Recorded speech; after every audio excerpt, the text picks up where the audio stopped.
In this video, I'm going to be assembling my router lift from plans that are available on my website. If you're interested in building one of your own, there's a link in the video description that'll take you to the page where you can get the plans. I got everything cut out, prepared, and now it's ready to assemble. I've also printed the assembly drawings that I have here, and I'll be working from those. The first assembly step is to make what you could call the core of the lift. And that starts by joining the parts that allow part A to slide back and forth to part B.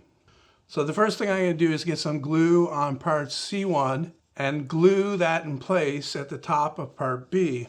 I'm going to use some 5/8 inch pins to hold it while the glue dries, but you could just use clamps instead. It's important to get any glue that's squeezed out while putting the parts together cleaned up immediately, and here I'm using a piece of paper towel to do that. Next, I need to fasten part C2 at the bottom here. I'm going to use part A as a spacer to locate the part properly while I glue and pin it in place. Now I got C1 and C2 mixed up here, but it really doesn't matter. They're both the same part. The important thing is to put the sanded part inside against part A.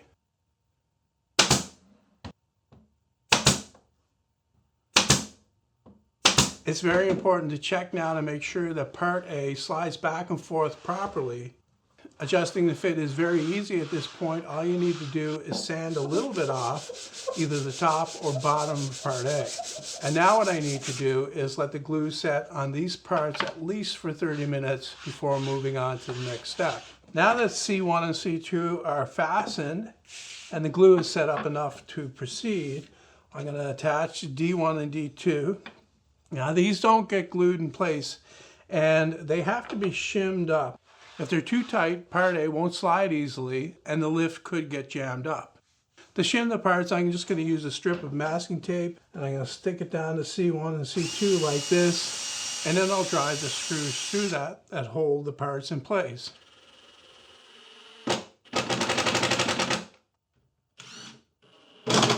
I just attached part D1 and I tried part A back and forth here. It's still a bit stiff. Now I've got two options here. I can either add another layer of tape to shim it up a bit further, or I can take part A and sand down the contact area a little bit so that it slides smoother inside here. Since I've already got it assembled, I'm just going to sand a little bit off. See how that goes. Notice that what I'm doing here is I have a piece of the same size plywood, and that's holding up the other side of the sanding block, and that's allowing me to sand the piece of plywood on the edge there relatively flat. And you definitely don't want to go overboard with this. And now since I don't have the other one put on, I can go the easier route here and just add another strip of tape to shim it up a little bit thicker. With D1 and D2 installed, I'm going to check the action of part A here and make sure that it slides back and forth smoothly, and that feels pretty good. Next, I'm going to add some lubrication to these tracks in here. Now, a lot of guys would recommend something like wax for that, but I find that petroleum jelly works much better, and if you put it on thin and then wipe off the excess, dust is not a problem, and it's long lasting as well. It's not going to wear off like wax will. So I'm just going to get a little bit on the edges that rub together. Now I'm not finishing my lift at all. I'm leaving it raw wood, so this is an important step here. If you are going to finish the lift in any way, as in these moving parts, you need to make allowances for the thickness of the finish while you're putting it together, as in you'll have to finish these parts before you assemble it so that you'll have enough space for the parts to move back and forth properly.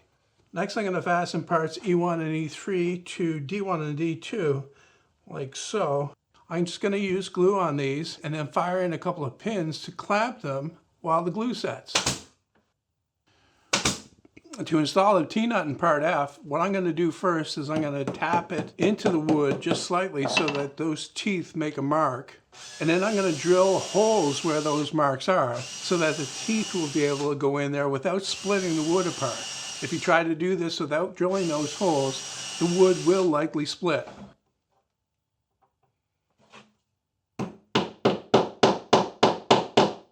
Next, I want to secure the T-nut in place to make sure that it won't come out.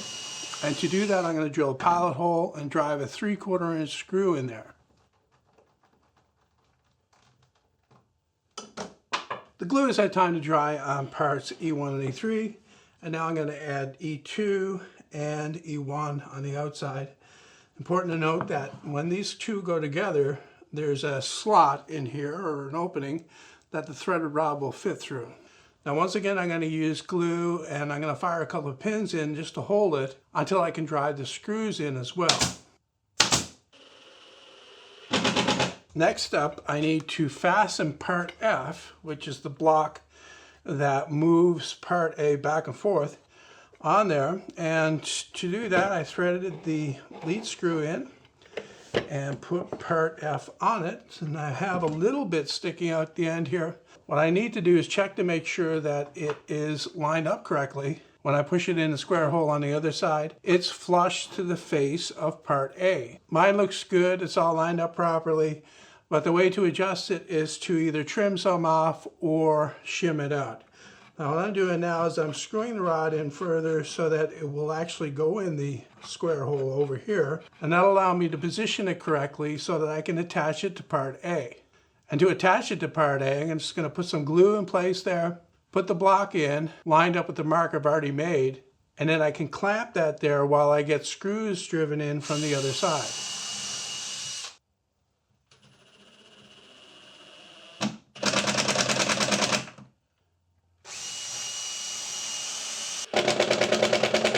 I need to make sure that when I put the screws in, they're not sticking out on the back here, that they're completely countersunk. And now that it's in, I can check it to make sure that it works correctly. It should slide freely back and forth. And it does, so it's good. Now that I've got the block in place, I can get the lead screw secured. And to do that, there are nuts that need to screw on from this end over here. I've unscrewed it enough to get these in. There are two on the inside, plus a washer. And the washer should be oriented so that the rounded part is up against the back of E4 here. And then the whole thing gets pushed out through again, and another washer, again the rounded part against the outside, and then two more nuts. And what this will do is these nuts will jam against each other and lock it in position so that as the rod turns, it moves part A back and forth here. In assembly step 4, I'm going to fasten part G to part L using just 1-inch wood screws and no glue. After these two parts are assembled, that center hole should line up. If you have to, run the 3/8 inch drill bit down through that hole again to make sure that they do. Okay, this is put together. Next thing I can do is put together the lift bearing, and it goes on this piece of 3/8 inch threaded rod. Two nuts jammed together on the bearing, and that keeps that from moving. Next, I'm going to slip on 3. This depends upon how everything lines up though. You might have to add another one, or you might have to take one away, but I found 3 to work well.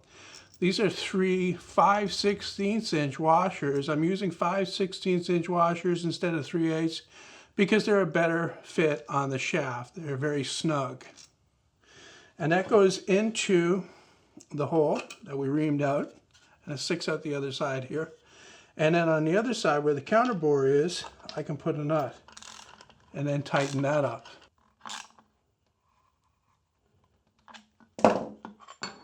Now with that assembled, I can take it and just slip it into the lift assembly here and see how it lines up inside the slot. It should be more or less centered, although it really doesn't matter that much.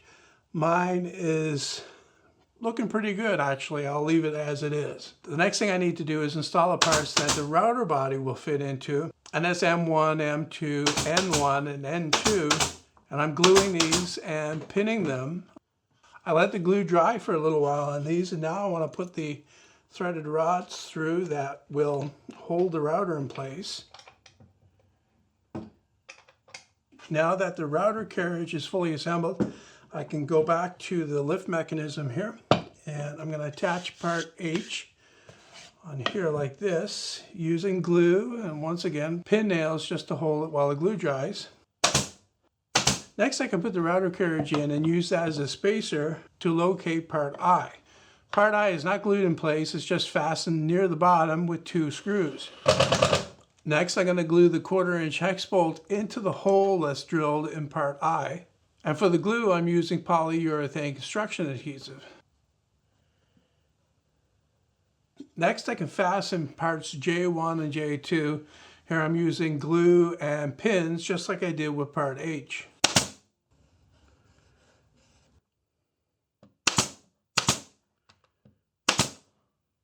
Before I put the router carriage in and then close it in with K1 and K2, I need to once again lubricate the track.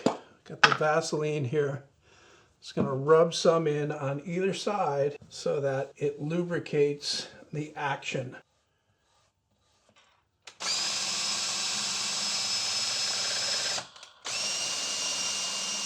So with the track lubricated and tested to make sure that it actually goes up and down properly, I'm ready to attach parts K1 and K2. They go on the sides here. Once again, I've added padding or shims here in the form of masking tape to give me enough clearance here for the carriage to go up and down. To fasten these, again, I'm just going to be using screws. I'm not going to be using any glue with this.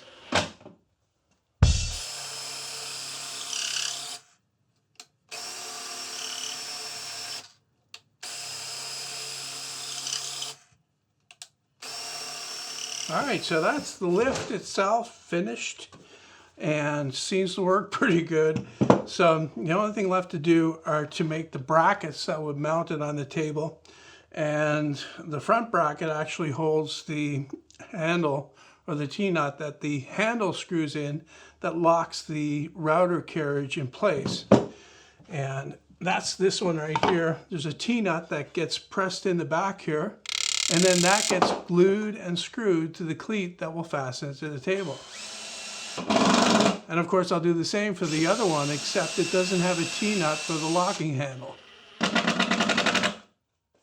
With both brackets assembled, I can get them put on the lift. They're flush on the top and they're centered this way, and they get fastened with 4 screws and no glue.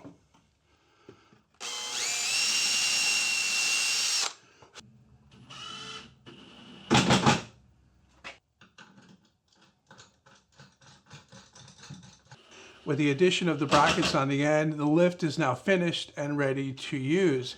In an upcoming video, I'll be building a table that was specifically designed for this lift. So stay tuned for that. I've also got a series of very short videos covering details on this build that I didn't put in this video because it would have been too long. And if you want to check those out, there's a link to those in the build article, and they're also on my scrap bin channel. There's a link in the description. Like I said at the beginning, if you want to build one for yourself, plans are available on my website. There's a link in the description. As always, I hope you enjoyed it, and thanks for watching.